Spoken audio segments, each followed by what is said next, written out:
प्रथम वंशावली अध्याय 6। लेवीर पुत्र गेर्शोन, कहात ओ मरारी। कहातर पुत्र अम्राम, जिसहर ओ हिब्रोन ओ उसिएल। अम्रीर संतान हारोन ओ मोसा ओ मरियम। पुणी हारोन पुत्र नादब ओ अबिहु। इलियासर ओ इथामर। इलियासर पिनहस को जात कला। पिनहस अबिषय को जात कला। पुणी अबिषय बुक्की की जात कला ओ बुक्की उसी की जात कला। आउ उसी सरहिय को जात कला ओ सरहिय मरायत को जात कला। मरायत अमरिय को जात कला। अमरिय अहिटुब को जात कला। आउ अहिटुब सादक को जात कला। सादक अहिमास को जात कला। अहिमास असरिय को जात कला ओ असरिय जोहानन को जात कला। आउ जोहानन असरिय को जात कला। एही असरिय जेरुसालेम रे सलोमन निर्मित मंदिर रे जाजक कर्म कला। असरिय अमरिय को जात कला। अमरिय अहिटुब को जात कला। पुणी अहिटुब सादक को जात कला ओ सादक सलूम को जात कला। सलूम हिल्किय को जात कला ओ हिल्किय असरिय को जात कला। आउ असरिय सराय को जात कला ओ सराय जिहो सादक को जात कला। पुणी सदाप्रभु नबुकदनेस्सर हस्त द्वारा जिहुदा और जेरुसालेम को निर्वासन करने समय एही जिहोसादक बंदी होई गला। लेवीर पुत्र गेर्शोम, कहात और मरारी। गेर्शोम पुत्र मानक नाम लिब्नी और सिमी। कहातर पुत्र अम्राम और जिसहर और हिब्रोन और उसिएल। मरारी पुत्र महली और मुसी। आउ आपण आपण पितृवंशानुसार ए समस्ते लेवीय गोष्ठी।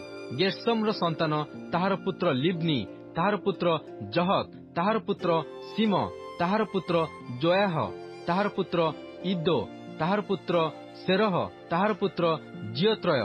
कहातर संतान ताहार पुत्र अमीनादब, ताहार पुत्र कोरह, ताहार पुत्र असीर, ताहार पुत्र इल्काना, ताहार पुत्र अबियासब, ताहार पुत्र असीर, ताहार पुत्र तहत, ताहार पुत्र उरिएल, ताहार पुत्र उसिय, ताहार पुत्र सौल।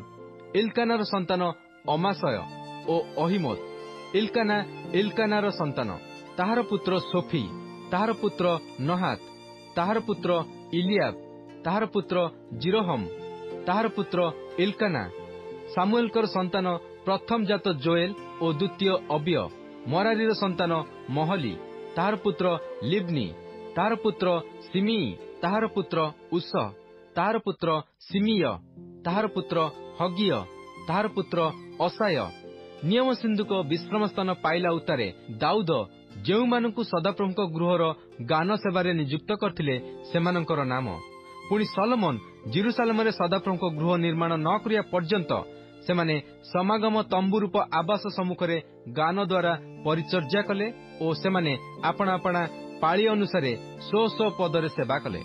आउ सेही सेवाकारी लोक माने ओ सेमानंक संतानगण यथा कहातीय संतानगण मध्यरे हेमन गायक, से जोएल पुत्र, से सामुएलकर पुत्र, से इल्कानार पुत्र, से जिरोहम पुत्र, से इलिएल पुत्र, से तोहर पुत्र, से सुफर पुत्र, से इल्कानार पुत्र, से माहतर पुत्र, से अमासयर पुत्र, से इल्कानार पुत्र, से जोएल पुत्र, से असरियर पुत्र, से सफनियर पुत्र, से तहतर पुत्र, से असीरर पुत्र, से अबियासफर पुत्र, कोरहर पुत्र, से जिसहरर पुत्र, से कहातर पुत्र, से लेवीर पुत्र, से इस्राएल पुत्र।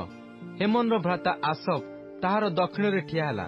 से आसफ बेरिखियर पुत्र, से सिमीर पुत्र, से मिखाएल पुत्र, से बासेयर पुत्र, से मल्कियर पुत्र, से इत्नीर पुत्र, से सेरहर पुत्र, से अदायर पुत्र, से एथनर पुत्र, से सिमर पुत्र, से सिमीर पुत्र, से जहतर पुत्र, से गेर्शोम पुत्र, से लेवीर पुत्र। बाम भागरे सेमानक भातृगण मरारीर संतान माने ठिया हेले। एथन किसीर पुत्र, से अब्दीर पुत्र, से मलुकर पुत्र, से हसबियर पुत्र, से अमत्सियर पुत्र, से हिल्कियर पुत्र, से अमसीर पुत्र, से बानीर पुत्र, से सेमरर पुत्र, से महलीर पुत्र, से मुसीर पुत्र, से मरारीर पुत्र, ସେ ଲେବିର ପୁତ୍ର ସେମାନଙ୍କ ଭାତୃଗଣ ଲେବୀୟ ମାନେ ପରମେଶ୍ୱରଙ୍କ ଗୃହ ରୂପ ଆବାସର ସମସ୍ତ ସେବାରେ ନିଯୁକ୍ତ ଥିଲେ।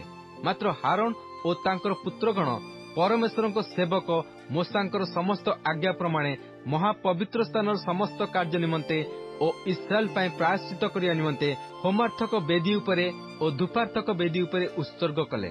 ହାରଣଙ୍କର ସନ୍ତାନଗଣ, ହାରଣଙ୍କର ପୁତ୍ର ଇଲିଆସର, ତାହାର ପୁତ୍ର ପିନ୍ହସ, ତାହାର ପୁତ୍ର ଅବିଷୟ, ତାହାର ପୁତ୍ର ବୁକି, ତାହାର ପୁତ୍ର ଉସି, ତାହାର ପୁତ୍ର ସରହିୟ, ତାହାର ପୁତ୍ର ମରାୟତ, ତାହାର ପୁତ୍ର ଅମରିୟ, ତାହାର ପୁତ୍ର ଅହିଟୁବ, ତାହାର ପୁତ୍ର ସାଦକ, ତାହାର ପୁତ୍ର ଅହିମାସ। ଆଉ ସେମାନଙ୍କ ସ୍ୱ ସୀମାରେ ଛାଉଣିର ସ୍ଥାପନାନୁସାରେ ଏହି ସବୁ ସେମାନଙ୍କର ବସତି ସ୍ଥାନ। ଯଥା ହାରଣଙ୍କର ସନ୍ତାନଗଣ କହାତୀୟ ଗୋଷ୍ଠୀର ପ୍ରଥମ ବାଣ୍ଟ ଥିଲା। ଏହେତୁ ସେମାନଙ୍କୁ ଜିହୁଦା ଦେଶସ୍ଥ ହିବ୍ରୋନ ଓ ତହିଁର ଚତୁର୍ଦିଗସ୍ଥ ତଳିଭୂମି ଦିଆଗଲା। ମାତ୍ର ନଗରର କ୍ଷେତ୍ର ଓ ତହିଁର ଗ୍ରାମ ସବୁ ଜିଫୁନିର ପୁତ୍ର କାଲେବଙ୍କୁ ଦିଆଗଲା। ପୁଣି ହାରଣଙ୍କର ସନ୍ତାନମାନଙ୍କୁ ଆଶ୍ରୟ ନଗର ସବୁ ହିବ୍ରୋନ, ଲିବ୍ନା ତହିଁର ତଳିଭୂମି ଓ ଜତିର ଓ ଇଷ୍ଟିମୟ ତହିଁର ତଳିଭୂମି, ହିଲେନ ତହିଁର ତଳିଭୂମି, ଦବିର ତହିଁର ତଳିଭୂମି, ଆସନ ତହିଁର ତଳିଭୂମି ଓ ବୈତସେମସ ତହିଁର ତଳିଭୂମି।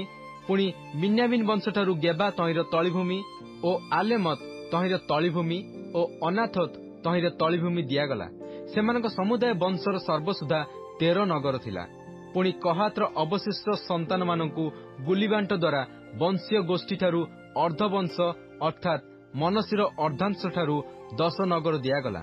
ଆଉ ଗେର୍ସୋମର ସନ୍ତାନଗଣକୁ ସେମାନଙ୍କ ଗୋଷ୍ଠୀ ଅନୁସାରେ ଇସାଖର ବଂଶଠାରୁ ଓ ଆସେର ବଂଶଠାରୁ ଓ ନପ୍ତାଲି ବଂଶଠାରୁ ଓ ବାସନସ୍ଥ ମନଶୀ ବଂଶଠାରୁ 13 ନଗର ଦିଆଗଲା।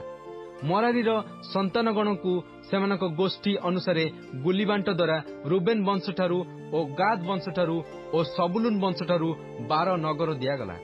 ପୁଣି ଇସ୍ରାଏଲ ସନ୍ତାନଗଣ ଲେବୀୟମାନଙ୍କୁ ତଳିଭୂମି ସହିତ ନଗରମାନ ଦେଲେ। ସେମାନେ ଗୁଳିବାଣ୍ଟ ଦ୍ୱାରା ନାମରେ ଉଲ୍ଲିଖିତ ଏହି ନଗର ସବୁ ଜିହୁଦା ସନ୍ତାନଗଣର ବଂଶଠାରୁ ଓ ସିମିୟନ ସନ୍ତାନଗଣର ବଂଶଠାରୁ ଓ ବିନ୍ୟାମିନ ସନ୍ତାନଗଣର ବଂଶଠାରୁ ସେମାନଙ୍କୁ ଦେଲେ। ପୁଣି କହାତ ସନ୍ତାନଗଣର କୌଣସି ଗୋଷ୍ଠୀ ଇଫ୍ରାଇମ ବଂଶଠାରୁ ସ୍ୱ ସୀମାସ୍ଥ ନଗର ପାଇଲେ। ଆଉ ସେମାନେ ସେମାନଙ୍କୁ ଆଶ୍ରୟ ନଗରମାନ ଦେଲେ। ଇଫ୍ରାଇମର ପର୍ବତମୟ ଦେଶରେ ତଳିଭୂମି ସହିତ ସିକିମ, ତଳିଭୂମି ସହିତ ଗେସର, ତଳିଭୂମି ସହିତ ଜକମିଆମ ଓ ତଳିଭୂମି ସହିତ ବୈଥରୋଣ, ତଳିଭୂମି ସହିତ ଅୟାଲୋନ ଓ ତଳିଭୂମି ସହିତ ଗାଥ ରିମୋନ। ପୁଣି ମନଶୀର ଅର୍ଦ୍ଧବଂଶଠାରୁ ତଳିଭୂମି ସହିତ ଆନେର ଓ ତଳିଭୂମି ସହିତ ବିଲିୟମ। ଏହିସବୁ ନଗର କହାତ ସନ୍ତାନଗଣର ଅବଶିଷ୍ଟ ଗୋଷ୍ଠୀକି ଦେଲେ। ଗେର୍ସୋମର ସନ୍ତାନମାନଙ୍କୁ ମନଶୀର ଅର୍ଦ୍ଧବଂଶର ଗୋଷ୍ଠୀଠାରୁ ତଳିଭୂମି ସହିତ ବାସନସ୍ଥ ଗୋଲୋନ ଓ ତଳିଭୂମି ସହିତ ଅଷ୍ଟାରୋତ। ଆଉ ଇସାଖର ଠାରୁ ତଳିଭୂମି ସହିତ କାଦେଶ, ତଳିଭୂମି ସହିତ ଦାବରତ ଓ ତଳିଭୂମି ସହିତ ରାମୋତ ଓ ତଳିଭୂମି ସହିତ ଆନେମ। ଆଉ ଆସେର ବଂଶଠାରୁ ତଳିଭୂମି ସହିତ ମଶାଲ ଓ ତଳିଭୂମି ସହିତ ଅବଦୋନ ଓ ତଳିଭୂମି ସହିତ ହୁକ୍କୋକ ଓ ତଳିଭୂମି ସହିତ ରାହୋବ।